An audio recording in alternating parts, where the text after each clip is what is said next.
Geng, kali ini kita bakal membahas sebuah topik yang mungkin lagi hangat-hangatnya di dunia maya. Dan mungkin juga bikin kening kita tuh jadi mengkerut ya.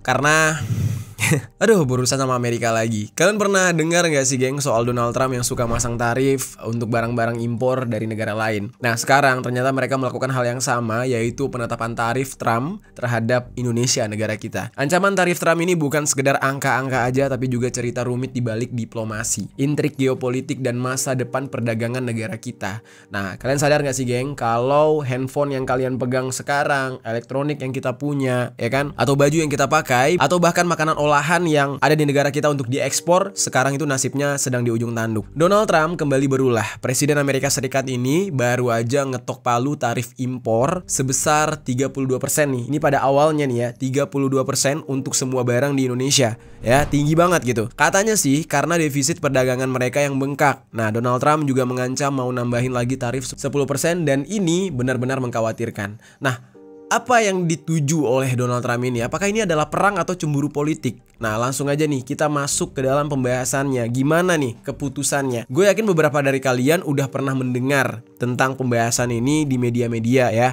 yang mana pada akhirnya kan dari 32% sempat turun ke 16%, dan ya beberapa keputusan lain lah.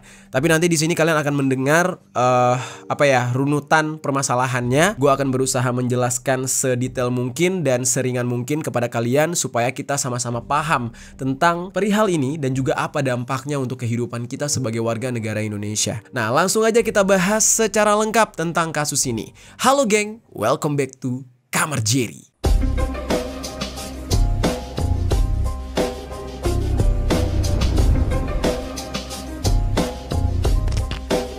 Geng, untuk pembahasan pertama, kita bahas dulu tentang awal mula negosiasi dan keputusan Donald Trump ya terhadap aturan-aturannya ini. Jadi geng, kalian ingat gak? Pada tanggal 2 April 2025 kemarin, dunia perdagangan Indonesia dikejutkan oleh sebuah kebijakan yang datang dari Gedung Putih Amerika. Presiden Amerika Serikat Donald Trump secara resmi menetapkan tarif impor baru sebesar 32% untuk semua produk yang masuk dari Indonesia ke negara mereka. Kebijakan tarif ini merupakan kelanjutan dari strategi tarif resiprokal. Nah, biar gampang nih ya, bayanginnya kayak gini nih. Kurang lebih ya, gue kasih contoh. Misal nih, produsen mebel dari Jepara ya, pembuat mebel, tukang mebel dari Jepara, Jawa sana, itu ngejual produk mereka ke Amerika, diekspor ke Amerika seharga 10 juta rupiah. Gara-gara tarif ini ya, yang diberlakukan oleh Donald Trump, harganya di sana bisa langsung melonjak jadi 13,2 juta rupiah. Nah, mungkin menurut kalian, wih bagus dong, malah lebih mahal harganya. Ya, tapi bukan di situ permasalahannya. Permasalahannya adalah ya, daya jualnya jadi jatuh gitu. Memang harganya meningkat tapi daya jualnya jatuh, yang seharusnya bisa dijual dengan harga yang relatif murah, cepat laku.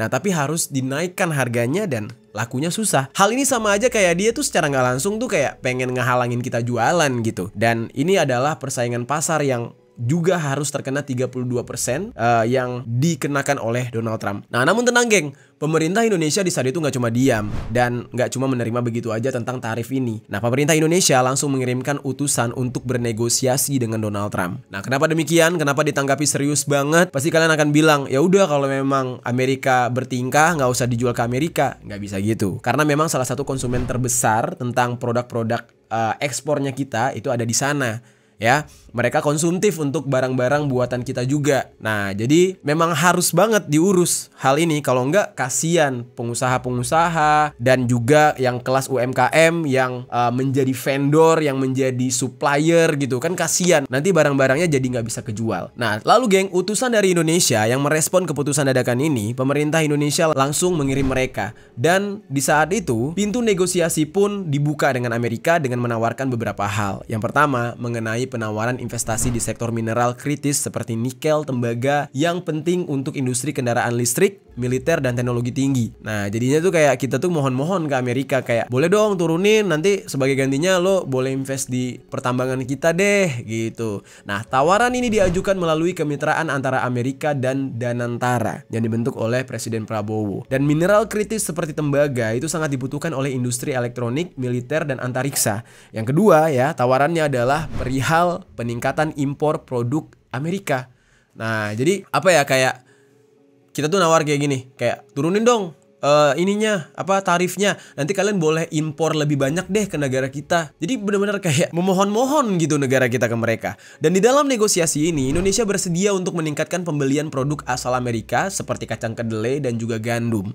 Padahal ya produk petani kita juga bagus di sini. Nah, yang mana menurut pemerintah kita pembelian kacang kedelai dan juga gandum dari Amerika ini bertujuan untuk menjaga keseimbangan neraca dagang katanya. Dan pemerintah kita juga bakal membeli LPG serta LNG dari Amerika. Nah, langkah ini diharapkan oleh pemerintah kita bisa membantu mengurangi defisit perdagangan Amerika terhadap Indonesia yang menurut data tercatat dari USTR itu bisa mencapai 17,9 miliar USD pada tahun 2024. Nah, selanjutnya ada penawaran lagi nih, yaitu penawaran relaksasi aturan tingkat komponen dalam negeri atau TKDN. Nah, Amerika ini geng sebelumnya sempat mengeluhkan aturan kewajiban kandungan lokal yang dianggap menghambat produk serta investasi dari perusahaan mereka. Nah, Indonesia ini siap geng untuk melonggarkan aturan TKDN ini. Jadi kayak malah kita tuh yang mengalah gitu. Khususnya untuk sektor teknologi informasi dan komunikasi dari perusahaan seperti Apple, GE, terus Microsoft dan juga Oracle. Yang keempat ya, penawaran dari negara kita ke mereka nih, yaitu melakukan deregulasi dan reformasi kebijakan impor. Nah, pemerintah mencabut Peraturan Menteri Perdagangan nomor 36 tahun 2023, Jungto nomor 8 tahun 2024 dan akan menggantinya dengan Permendak nomor 16 tahun 2025 serta 8 peraturan pelaksanaan yang lain. Aturan ini itu bakal mempermudah impor untuk 10 jenis komoditas asal Amerika demi meningkatkan daya saing ekspor Indonesia. Dan yang terakhir ya, pemerintah Indonesia juga bakal melakukan penyesuaian tarif bea masuk produk impor yang berasal dari Amerika dan masuk kategori Most Favored Nation atau MFN. Tarif yang akan diturunkan semula 5% sampai 10% menjadi 0% sampai 5%, geng. Jadi bener-bener kayak negara kita tuh mohon-mohon gitu ya. Pemerintah Indonesia bakal membentuk Satgas Deregulasi sembari terus melakukan lobby penurunan tarif impor dengan Amerika, yang mana salah satu pekerjaan dari Satgas ini adalah untuk memperbaiki kebijakan TKDN tadi. Nah, jadi dari pembahasan ini kita bisa lihat ya geng, miris banget ya negara kita kalau sampai bakal kena pajak dari Amerika, dan ya itu terjadi kalau kita mengekspor barang ke sana. Yang kerasa nggak adil itu adalah barang-barang Amerika yang masuk ke Indonesia justru nggak kena pajak, padahal pajak dari Amerika itu juga penting banget buat pendapatan negara kita. Apalagi kita tahu sendiri ya, sekarang kondisi perekonomian negara kita tuh lagi nggak bagus gitu kan. Jadi baik perekonomian kita dengan negara lain dan perekonomian dalam negeri kita sendiri itu sedang dalam kondisi yang mengkhawatirkan. Nah, ibaratnya negara kita ini lagi diserang dari dua sisi sekaligus, geng. Daya beli masyarakat turun, sementara harga terus-terusan naik. Nah, uang yang mereka dapat di hari ini ya dipakai untuk bertahan hidup. Boro-boro mikirin uangnya ditabung atau untuk masa depan. Karena kan logikanya buat yang sekarang aja masih kesusahan atau kurang, apalagi mikirin buat masa depan. Nah, karena faktor ini juga banyak orang yang usianya sudah 25 tahun ke atas yang masih nggak punya tabungan sama sekali. Beruntungnya nih ya, untuk sekarang tuh teknologi udah makin canggih dan internet ada yang membuat kita jadi terbantu dalam kegiatan sehari-hari. Dan sayang banget kalau kita tidak memanfaatkan kecanggihan teknologi ini untuk dijadikan sebagai cara untuk menghasilkan penghasilan gitu ya. Nah, dari semuanya gua rasa nih yang mungkin ini adalah opportunity yang bagus untuk kalian adalah untuk belajar menjadi seorang trader nih. Tapi khusus untuk kalian yang mau belajar ya, tidak disarankan untuk kalian yang tidak sepaham dengan profesi sebagai trader gitu. Karena gue lihat-lihat banyak yang nggak setuju. Katanya itu nggak bener lah, katanya itu nggak baik lah segala macam. Padahal profesi trader itu ya itu adalah profesi yang resmi di muka bumi ini. Banyak orang yang bekerja sebagai trader. Kalian bisa cek sendiri di YouTube. Itu banyak sekali kelas-kelas yang menyediakan tentang menjadi seorang trader. Tapi real trader ya, bukan penipuan gitu. Nah, saat ini memang udah ada beberapa platform yang menyediakan fitur untuk kalian menjadi seorang trader. Tapi ada satu yang cukup gue rekomendasikan ke kalian, yaitu yang namanya Finex. Karena gue nyaranin Finex ini soalnya Finex merupakan platform yang terpercaya dan sudah memiliki lisensi dari Bapeti di tahun 2013. Dan selain itu juga udah ada lisensi dari JFX serta KBI. Nah, dengan adanya lisensi ini pastinya Finex mendapatkan pengawasan dari lembaga negara kita yang menjamin keamanan data dan dana dari para penggunanya. Bukan seperti yang dilakukan oleh ya dua orang yang dulu mempromosikan Binom Skui ya kan, yang mana itu merupakan binary option. Jadi Itu jangan. Kalau itu kan kalian nebak-nebak turun naik. Kalau ini ya kalian belajar untuk menganalisa pasar perdagangan. Oke? Terus buat kalian yang masih baru mulai itu ngerasa kalian ragu gitu ya, kalian jangan khawatir. Soalnya VNex ini juga bisa dipakai oleh para pemula atau newbie, dan hal ini didukung dengan tampilan interface yang simple dan mudah digunakan sehingga cocok untuk ya para trader-trader pemula gitu. Fiturnya lengkap, ada pending order, ada fitur manajemen resiko, dan bisa langsung buka posisi dari layar utama. Tarifnya kompetitif, nggak ada komisi untuk deposit atau penarikan dana. Dan VNex juga menyediakan bank-bank besar dari Indonesia sehingga ya proses deposit atau penarikannya dilakukan dengan aman dan cepat. Ada dua fitur nih geng yang bakal memudahkan kalian buat kalian yang masih pemula, yaitu live chat yang akan standby selama 24 jam. Nah menarik kan fitur-fiturnya? Gue sih nggak pernah dengar ada platform yang kayak gini yang menyajikan fitur sebaik dan selengkap VNex ini. Karena biasanya yang bisa paham itu kan cuma yang berpengalaman aja, jadi bikin yang masih pemula tuh jadi bingung. VNex udah mengantisipasi hal tersebut dengan berbagai fitur milik mereka yang gue yakin bisa memudahkan kalian yang masih pemula. Jadi tanpa menunggu lama-lama, kalian bisa mendapatkan manfaat semudah ini dari VNex. Langsung aja klik link yang ada di deskripsi dan juga scan QR yang ada di layar. Silahkan coba. Oke, kita lanjut nih ke kontennya. Dan dari semua penawaran yang diberikan oleh pemerintah kita, itu semua ditolak mentah-mentah oleh Donald Trump. Udah kita mohon-mohon, udah kita yang ngalah, tapi ditolak mentah-mentah. Dan dia tetap menetapkan tarif ke Indonesia sebesar 32% di saat itu. Nah, dia bakal merevisi 32% tersebut apabila Indonesia membuka pasar perdagangan yang selama ini ditutup bagi Amerika. Menghapus kebijakan tarif dan non-tarif, serta menghilangkan hambatan perdagangan katanya. Jadi minta lebih tuh dia. Nah, Donald Trump juga bilang Indonesia nggak akan dikenakan tarif apabila memproduksi produknya di Amerika Serikat. Dah gile. Nah ini menjadi keputusan berat yang harus dipertimbangkan oleh pemerintah Indonesia. Apakah ingin menuruti permintaan dari Donald Trump atau enggak? Penetapan tarif dari Donald Trump ini bakal berlaku dari mulai tanggal 1 Agustus besok ya. Dan gak sampai di situ aja. Donald Trump juga ternyata mengancam presiden kita yang memperingatkan agar Indonesia tidak membalas tarif yang dikenakan oleh Donald Trump ini. Jadi jangan sampai ngebales gitu. Lo jangan coba-coba ngebales kayak ala-ala Putin gitu, jangan. Nah hal ini disampaikan di dalam surat yang dikirimkan oleh mereka ke Pak Prabowo. Dan di dalam surat tersebut Donald Trump mengungkapkan alasannya mengenai Indonesia dengan tarif impor 32% tersebut. Nah dia selama ini menilai hubungan dagang antara Amerika dengan Indonesia itu nggak seimbang, sehingga membuat Amerika mengalami defisit neraca dagang dengan Indonesia. Dan untuk itu Donald Trump menilai itu perlu mengeluarkan kebijakan perdagangan untuk menutup defisit yang selama ini dianggap sebagai ancaman besar bagi ekonomi dan keamanan nasional mereka. Jadi kurang lebih kayak gitu tuh geng ya. Dari Amerikanya tuh bener-bener garang banget ngasih peringatan ke Indonesia. Terus yang terbaru nih geng, Pak Prabowo itu menyampaikan kalau Indonesia dan Amerika ternyata sudah menyepakati penurunan tarif yang dari awalnya 32% menjadi 19% katanya. Yang mana ini sudah melalui perundingan yang cukup sulit. Nah tapi tentunya Donald Trump gak serta-merta menyepakati hal itu tanpa adanya ya hal yang menguntungkan dia. Kan gitu ya. Maksudnya kayak, oh gue gak mau sama-sama enak, gue yang harus enak, lu nanggung pahitnya gitu. Pak Prabowo di saat itu menyebutkan salah satu syaratnya adalah ternyata mengenai pembelian 50 pesawat Boeing asal Amerika, yang mana terutama ini adalah Boeing 777. Padahal kita tahu ya pesawat Boeing ini sedang bermasalah banget dan reputasinya lagi turun banget. Negara-negara lain pada nggak mau beli, tapi kita dipaksa untuk beli. Menurut beliau juga pembelian ini diperlukan untuk bisa membesarkan Garuda Indonesia yang butuh armada baru katanya.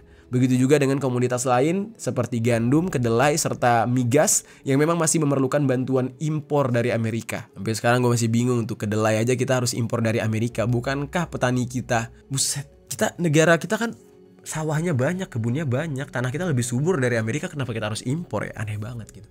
Kalau gandum masih masuk akal gitu ya. Migas kita juga ada sumber migas kita ya. Ya, begitulah. Dan selain wajib membayar tarif sebesar 19%, Indonesia juga harus menjalankan kewajiban lain nih. Banyak nih PR dan tugas yang diberikan oleh Amerika untuk negara kita. Indonesia di saat itu ya dikatakan harus membeli produk energi Amerika senilai 15 miliar dolar Amerika atau sekitar 244 triliun rupiah. Harus. Indonesia juga harus membeli produk pertanian Amerika senilai 4,5 miliar dolar Amerika atau setara 73 triliun. Lalu Donald Trump menyetujui penurunan tarif ini ya dikarenakan Indonesia menawarkan produk-produk asal Amerika yang tidak akan dikenakan tarif apapun saat masuk ke Indonesia. Kan tai kotok ya. Barang kita masuk ke negara mereka kena tarif, barang mereka free. Apalah ini. Dan inilah yang membuat akhirnya Donald Trump menyetujui penurunan tarif tersebut. Jadi sama-sama aja geng, kalau dibilang kita berhasil negosiasi ya tidak sebenarnya. Jadi Indonesia ini bakal tetap dikenain tarif ya 19%. Sementara Amerika tidak dikenakan tarif sepeser pun, masuk ke negara kita secara cuma-cuma barang mereka. Para ekonom tentu saja tidak sependapat dengan hal ini, dengan menyebut kalau Indonesia menyetujuinya ya bakal membuat posisi negara kita semakin disepelein dan lemah. Barang milik Indonesia yang diekspor ke Amerika harus kena pajak 19%. Sementara barang Amerika yang masuk ke Indonesia free, nggak ada biaya. Mereka full dapat keuntungan. Nggak ada tuh timbal balik ke negara kita. Ditambah lagi syarat Donald Trump yang mengharuskan negara kita untuk membeli produk mereka. Beberapa komoditas dari negara tersebut dengan nilai kontrak yang cukup besar. Bayangin tuh, kita udah harus wajib beli. Jadi kan enak banget mereka nanem, mereka no worry gitu. Pasti ada yang beli, ya Indonesia udah nunggu gitu. Dan di dalam jangka panjang lagi. Dan oleh karena itu, para ekonom memandang bahwa hasil negosiasi ini ya gagal dan tidak akan menguntungkan negara kita. Terus, yang gak kalah kontroversialnya nih geng, di dalam kesepakatan antara Indonesia dan Amerika terkait penurunan tarif ini, Amerika meminta agar Indonesia mentransfer data pribadi rakyat Indonesia ke Amerika, ke pemerintah Amerika. Aneh banget. Dan di dalam kesepakatan tersebut ya disebutkan Indonesia bakal memberikan kepastian mengenai kemampuan untuk memindahkan data pribadi dari dalam negeri ke Amerika melalui pengakuan Amerika sebagai negara yang menyediakan perlindungan data yang memadai berdasarkan hukum Indonesia. Kacau banget ya. Ini datanya data-data kita geng, gimana ya pemerintah kita ya. Ini data-data kita yang bakal dikirim ke sana. Dan Indonesia sendiri sudah memiliki undang-undang yang mengatur soal data, yaitu di Undang-Undang Perlindungan Data Pribadi pasal 55 dan pasal 56, yang mana ini menjadi salah satu kebijakan yang disasar oleh Donald Trump, yang ditargetin oleh Donald Trump. Nah, di dalam pasal ini ditafsirkan bahwa sebuah negara wajib mentransfer data pribadi ke negara yang memiliki tingkat perlindungan data pribadi yang setara atau bahkan lebih tinggi. Dan Amerika ya dianggap memiliki perlindungan yang lebih tinggi dibandingkan Indonesia, sehingga disinilah Indonesia diwajibkan untuk memberikan data pribadi rakyatnya ke negara tersebut. Kacau banget. Nah, jadi itu dia geng kurang lebih permasalahannya. Nah, kalau tadi kita berbicara mengenai penetapan tarif yang diberlakukan oleh Donald Trump kepada Indonesia, sekarang kita bakal membahas kenapa Trump tetap memberlakukan tarif ke Indonesia nih. Nah, ada dua hal yang diduga menjadi penyebabnya geng. Kita bakal masuk dulu ke penyebab pertama, yaitu keanggotaan Indonesia bersama BRICS. Dan itu bikin Amerika kesel sama negara kita.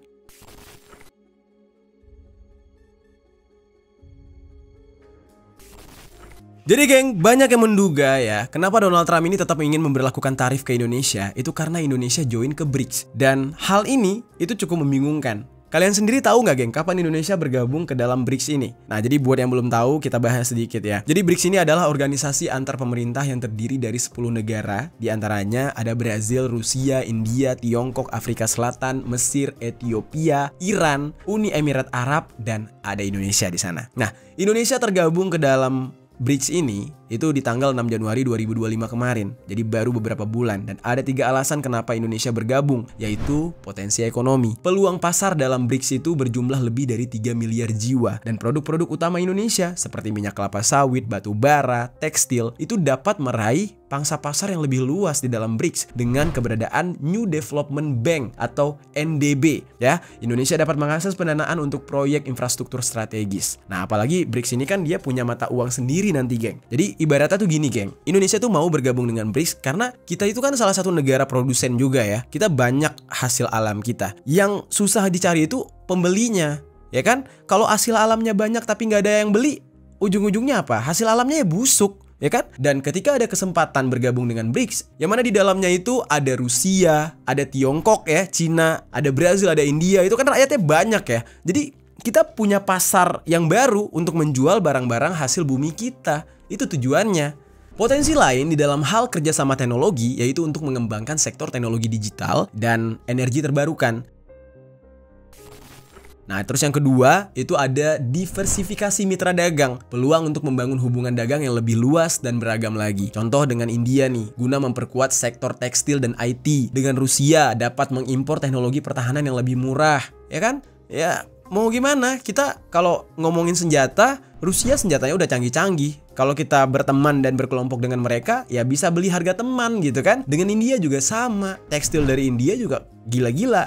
IT dari India juga gokil-gokil gitu. Nah, terus alasan ketiga adalah karena kekuatan diplomasi. BRICS adalah platform strategis negara-negara berkembang untuk memperjuangkan reformasi ekonomi global. Dengan menjadi anggotanya, Indonesia diharapkan dapat mendorong perubahan yang lebih inklusif, seperti distribusi hak suara yang lebih adil di lembaga-lembaga global seperti IMF dan juga Bank Dunia. Nah, sebagai negara demokrasi terbesar ketiga, Indonesia bisa memberikan perspektif baru di BRICS sebagai penyeimbang kebijakan ekonomi global, yang mana ini bakal meningkatkan pengaruh diplomatik internasional Indonesia. Nah, tapi geng, kita tahu ya bahwa BRICS ini adalah gerakan yang diciptakan oleh musuhnya Amerika untuk menyaingi dominasi Amerika di muka bumi ini. Dan tentu aja, Amerika nggak suka dengan keberadaan BRICS dan berusaha untuk menghambat pergerakan dari BRICS agar tidak mengacaukan agenda mereka. Terus, Donald Trump juga kembali mempertegas sikap kerasnya terhadap BRICS ini, geng. Nah, jadi ketika negara-negara BRICS menggelar KTT di Rio de Janeiro, ya, dia ini memperingatkan bahwa dorongan kelompok ini untuk melemahkan dominasi dolar AS itu mengancam supremasi ekonomi Amerika dengan menetapkan tarif terhadap anggota BRICS sebesar 10%. Suka-suka dia aja tuh. Dan ancaman ini menambah tekanan di tengah tarif-tarif lain yang sudah ditetapkan atau masih direncanakan. Nah, ancaman ini memang lebih kecil dibandingkan ancaman tarif 100% yang dia katakan pada bulan Januari lalu terhadap negara-negara yang dia anggap menentang dolar seperti BRICS. Dan karena Indonesia sudah jadi bagian dari BRICS, apakah Indonesia bakal tetap kena tarif tambahan 10%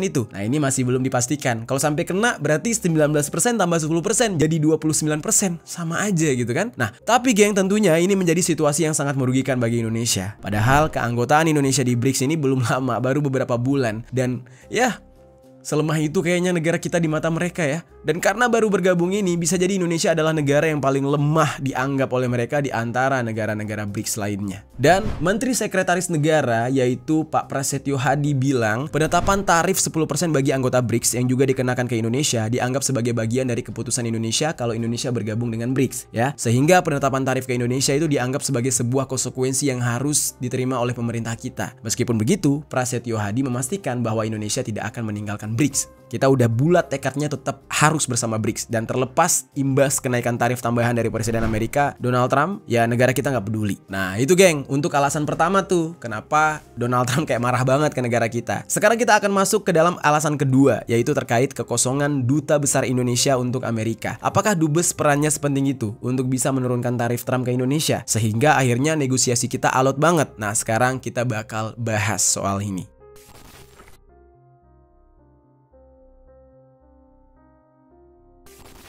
Jadi geng, dari kegagalan Indonesia dalam melakukan diplomasi ke AS untuk menurunkan tarif Trump itu dipengaruhi juga oleh kekosongan kursi Kedutaan Besar Indonesia sejak tanggal 17 Juli 2023. Yang mana ini artinya sekitar 2 tahun geng ya, Indonesia itu nggak punya kedudukan tertinggi di luar negeri. Inilah salah satu faktor ya yang mempengaruhi kenapa Indonesia gagal dalam melakukan negosiasi terhadap Amerika Serikat. Jadi nggak semerta-merta itu karena kesalahan presiden atau ya pemerintah kita itu lemah banget atau apa. Jadi faktornya tuh jelas gitu. Nah, menurut seseorang yang bernama Dina dari Sinergi Policies, dia bilang posisi Dubes Indonesia di Washington DC merupakan posisi tertinggi dan sebagai perwakilan negara di Amerika Serikat, bahkan ketika tidak ada arahan atau minim sinyal dari Jakarta. Nah, seorang Dubes di AS harus berani mengambil keputusan strategis, pokoknya sesuai dengan apa ya, kayak instingnya dia tuh harus bekerja lah. Ini keputusan yang harus diambil tuh seperti apa. Nah namun sekarang posisinya kosong. Dan menanggapi kekosongan posisi itu sejak Juli 2023, Dina ini juga menyoroti memang ada banyak nuansa politis dalam penunjukan duta besar di AS. Dina juga menilai kekosongan jabatan Dubes di AS ini selama 2 tahun belakangan terjadi karena transisi politik. Posisi duta besar Indonesia di AS itu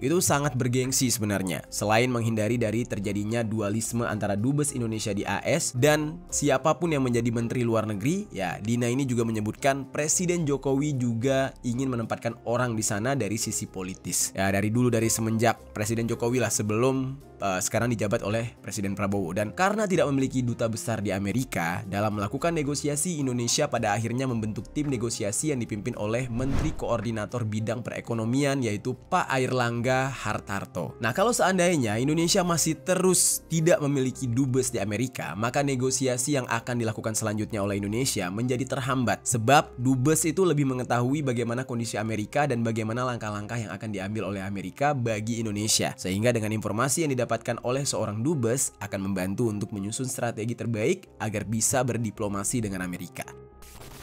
Ya, fungsi duta besar itu benar-benar kayak apa ya, geng? Kalau dibilang mata-mata bukan. Jadi perwakilan yang menyerap segala informasi dari negara luar ya, supaya negara kita bisa bersiap untuk kemungkinan apapun gitu. Nah, lalu kira-kira siapa aja nih bursa nama yang sedang digadang-gadang akan menjadi duta besar Indonesia untuk Amerika? Nah, disebut-sebut nih ya, calon dubes Indonesia untuk Amerika itu ada yang bernama Dwi Suryo Indroyono Susilo. Beliau merupakan sarjana Teknik Geologi ITB yang lulus di tahun 1978 dan memegang gelar pasca sarjana dari Universitas Michigan dan serta dokter dari Universitas Iowa, dan kemudian pernah menjadi Menteri Koordinator Kemaritiman pada periode 2014 sampai 2015 dan sempat menjabat sebagai Direktur Perikanan dan Aquakultur Badan Pangan PBB FAO pada tahun 2012 sampai 2014. Kemudian, Pak Indroyono pernah menjabat sebagai penasehat di Kementerian Pariwisata pada tahun 2015 sampai 2019 dan di saat ini beliau adalah Ketua Asosiasi Pengusaha Hutan Indonesia atau disingkat dengan APHI dan Ketua Forum Komunikasi Masyarakat Perhutanan Indonesia. Nah, di dalam wawancaranya dengan media BBC, Pak Indroyono ini bilang kalau dia belum bisa berkomentar banyak terkait relasi Indonesia dan Amerika Serikat saat ini. Nah, ketika ditanya mengenai latar belakangnya ya, yang bukan diplomat karir dari Kementerian Luar Negeri, Pak Indroyono ini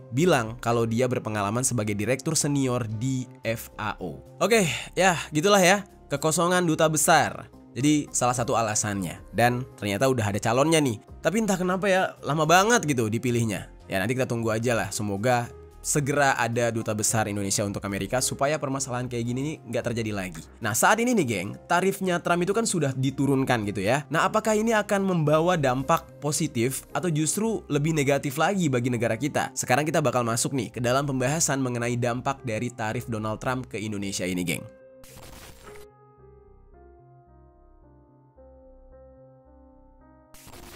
Jadi geng, meskipun sudah terjadi penurunan terhadap tarif Trump di Indonesia, nggak serta-merta menghilangkan dampak yang bakal dirasakan oleh negara kita dan masyarakatnya. Apa aja nih dampaknya? Apakah dampaknya positif atau negatif? Nah, jadi nih geng ya, Ketua Asosiasi Produsen Serat dan Benang Filamen Indonesia yang bernama Retma Gita Wirawasta, nah dia bilang nih, dia mengapresiasi negosiasi yang dilakukan oleh pemerintah Indonesia dengan Amerika. Nah, Pak Retma ini bilang kalau produsen Indonesia masih bisa bersaing di pasar Amerika, dan hal ini bisa dilihat dari perbandingan tarif yang dikenakan di Indonesia dengan negara-negara lain. Menurut beliau, angka tarif sebesar 19% tadi masih berada di bawah rata-rata negara lain yang sama-sama kena tarif Trump seperti Cina dan Bangladesh. Nah, sebelum adanya kesepakatan sebesar 19%, produk-produk serat dan benang filamen Indonesia sudah dikenakan tarif resiprokal sebesar 23% katanya. Dan oleh karena itu, Pak Retma ini percaya kalau konsumsi komoditas yang diproduksi anggota asosiasinya itu nggak bakal turun, walaupun tetap harus waspada. Pemberlakuan tarif ini mungkin aja memunculkan peluang baru, yaitu merebut pasar Amerika dari Cina yang kena tarif sebesar 30% dan Korea Selatan sebesar 25%. Nah, jadi menurut beliau nih ada sisi positifnya juga. Namun geng, Pak Retma ini tetap mengkhawatirkan resiko terjadinya transshipment. Apa itu transshipment? Jadi singkatnya itu, transshipment ini kayak praktik pengiriman barang ke negara ketiga untuk menghindari bea masuk atau tarif tertentu. Dan contohnya nih ya, kayak barang-barang Cina itu lewat ke Indonesia dulu supaya bisa mendapatkan tarif yang lebih murah dibandingkan langsung ke Amerika. Jadi kayak negara kita tuh dimanfaatkan untuk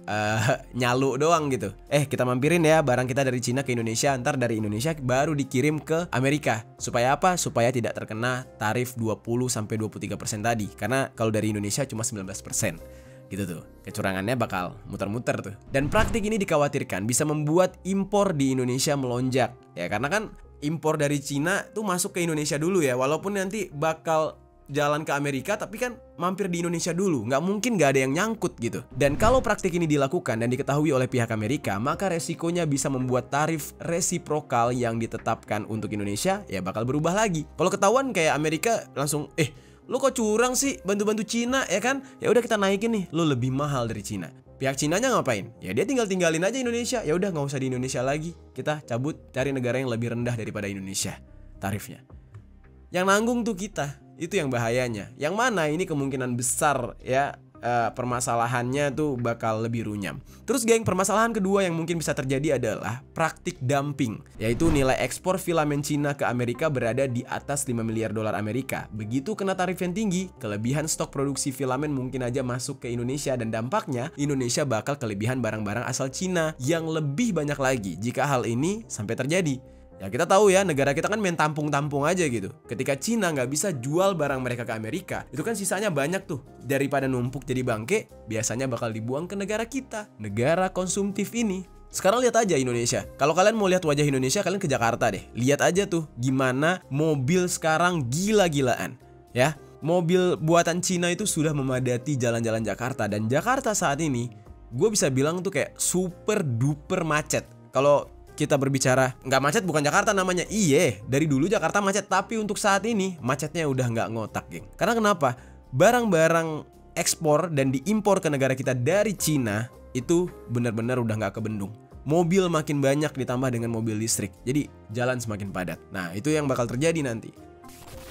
Nah, terus geng, di sektor lainnya ya, komoditas sepatu ya memungkinkan untuk memperluas pasar selain di Amerika. Yang mana di saat itu Yosep Billy Dosiwoda selaku Direktur Eksekutif Asosiasi Persepatuan Indonesia atau disingkat dengan APRISINDO itu menyambut baik kesepakatan perundingan Indonesia dengan European Union Comprehensive Economic Partnership Agreement atau disingkat dengan EU-CEPA. Nah, salah satu manfaat utama dari implementasi EU-CEPA ini adalah penghapusan tarif impor secara signifikan. Dan di dalam waktu 1-2 tahun setelah perjanjian berlaku, sebanyak 80% ekspor Indonesia ke Uni Eropa akan mendapatkan tarif sebesar 0%, alias nggak ada pajak yang dikenakan. Beda kalau ke Amerika gitu. Nah, Yosep ini menilai kesepakatan antara Indonesia dengan Uni Eropa harus dilihat sebagai perluasan pasar ekspor tambahan ya, bukan untuk mengganti pasar yang ada dengan negara lain termasuk Amerika. Jadi ibaratnya tuh ya jangan sampai yang di Amerika nggak lagi tapi malah semuanya ke Uni Eropa. Enggak, Uni Eropa nggak mau kayak gitu. Tapi Uni Eropa ini ya menjadi tambahan lah.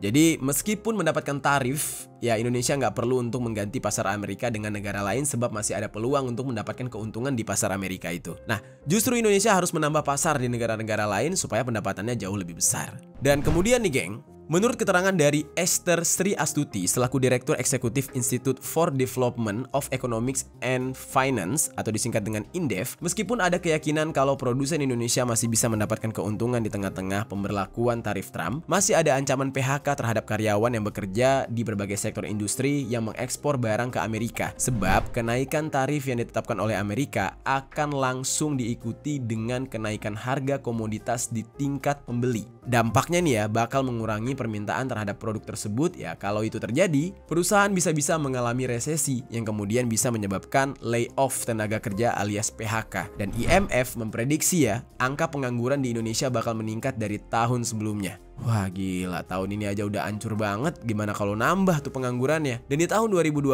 aja nih geng, angkanya sudah sebesar 4,9% dan akan meningkat menjadi 5,1% di tahun 2026. Dan bagi Esther, potensi pengangguran baru ini bakal menambah beban yang baru juga di tengah keterbatasan lapangan pekerjaan yang ada di Indonesia. Dan kalau banyak yang nganggur, maka angka kriminal semakin tinggi. Karena orang lapar, orang pengen makan, orang butuh penghidupan. Kalau nggak ada kerjaan, dia nggak punya duit. Kalau nggak punya duit, ngapain?